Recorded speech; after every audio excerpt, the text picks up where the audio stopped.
2025 మే 27 నుండి 31 వరకు 26వ Asia athletic championship దక్షిణ కొరియాలోని గుమిలో జరిగినది.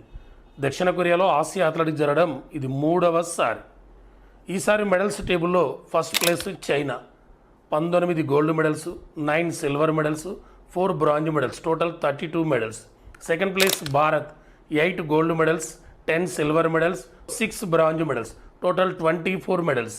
Third place Japan, 5 gold medals, 11 silver medals, 12 bronze, total 28 medals. ఈసారి జరిగిన ఆసియా అథ్లెటిక్స్లో విశాఖపట్నానికి చెందిన జ్యోతి ఎర్రాజు 100 మీటర్ల హార్డిల్స్లో గోల్డ్ మెడల్ సాధించింది. ఈమె ఆసియా అథ్లెటిక్స్లో ఇప్పటి వరకు 3 పథకాలు సాధించింది, 2 గోల్డ్ మెడల్స్, 1 సిల్వర్ మెడల్. 1973లో మొదటి ఆసియా అథ్లెటిక్ ఛాంపియన్షిప్ ఫిలిప్పైన్స్లో జరిగింది.